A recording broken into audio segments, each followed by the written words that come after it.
Breast cancer पर और चर्चा करने के लिए आज मेरे साथ स्टूडियो में हैं डॉक्टर वंदना झा। आप यहाँ जर्मनी में डॉक्टर हैं, आपने कैंसर पर रिसर्च पेपर भी लिखा है। क्या वजह है डॉक्टर झा कि पिछले कुछ वक्त में ब्रेस्ट कैंसर के मामले इतनी तेजी से बढ़ रहे हैं, और कोई पर्टिकुलर एज है इसकी? वैसे तो इसकी कोई पर्टिकुलर एज नहीं है। ज़्यादातर स्त्रियों के बीच में होता है जो 40 साल से ऊपर हैं, लेकिन 7% केसेस में देखा गया है कि महिलाएं जो 20 से 30 साल के बीच में है या 30 से 40 साल के बीच में, उन लोगों में भी पाया जाता है।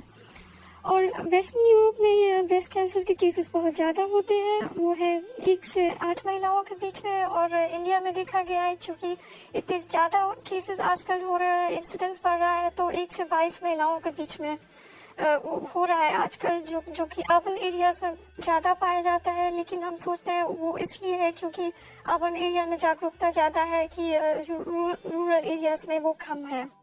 जी, यहाँ जर्मनी में महिलाओं को अक्सर कहा जाता है कि उन्हें रेगुलर चेकअप कराना चाहिए, गायनेकोलॉजिस्ट के पास रेगुलरली जाते रहना चाहिए। क्या भारत में भी जरूरत है इस चीज की? वो दुनिया में सभी देशों में इसकी बहुत ज़्यादा ज़रूरत है, और भारत में खासकर क्योंकि भारत में लोगों को बीमारियों के बारे में बहुत कम पता होता है, और पता होने से भी वो लोग डॉक्टर के पास एकदम लास्ट स्टेज में जाना चाहते हैं। एक तो कहा जा सकता है कि वहाँ सभी को खुद पैसा देना पड़ता है तुरंत, वो बहुत लोग अफोर्ड नहीं कर सकते हैं। लेकिन वो बात भी इतनी ज़्यादा एक्चुअल नहीं है, क्योंकि बड़ी सिटीज़ में भी, मेट्रोज में भी बहुत लेडीज़ लोग बहुत देर के पास डॉक्टर के पास जाती है। एक तो ये कि वो चेकअप नहीं करती है रेगुलरली, क्योंकि सोचती है कि हमको क्यों होगा और हम ही को क्यों होगा।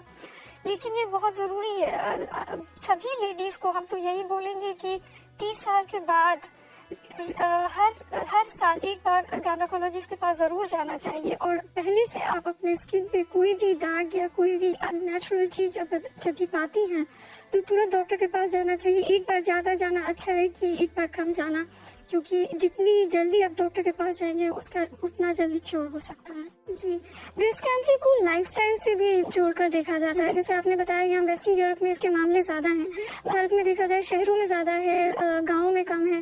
क्या ऐसा है कि खाने पीने के कारण उससे फर्क पड़ता है? लोग मानते हैं लहसुन जैसी चीज खाएं तो उससे ब्रेस्ट कैंसर कम होगा, वाकई ऐसा है? नहीं, ऐसा कुछ नहीं है। हम नहीं सोचते हैं कि ऐसा इतना ज्यादा कोरिलेशन है। रूरल एरियाज में सर्विकल कैंसर ज्यादा होते हैं, क्योंकि वो ज्यादातर ह्यूमन पैपिलोमा वायरस से होता है, और वो अनहाइजीनिक कंडीशन से होता है, बहुत बच्चे पैदा होने से होता है। और मेट्रो सिटी में ब्रेस्ट कैंसर ज्यादा होता है।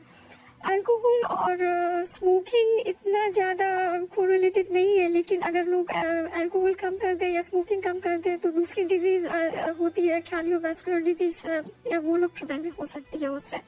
लेकिन ये बात सही है, क्योंकि अल्कोहल और smoking plus combined hormone therapy, जैसे बहुत लोग बच्चे नहीं होने के लिए दवाई लेते हैं, या उसका भी कोई खास इतना ज़्यादा इफेक्ट नहीं पड़ा है। कोई बहुत सारी स्टडीज़ में ये देखा गया है कि उसका इन्फ्लुएंस है, लेकिन बहुत सारे दूसरे स्टडीज़ में देखा गया कि उसका कोई इन्फ्लुएंस नहीं है। लेकिन अगर अल्कोहल अवॉइड कर सके, स्मोकिंग अवॉइड कर सके तो वो बहुत अच्छा है।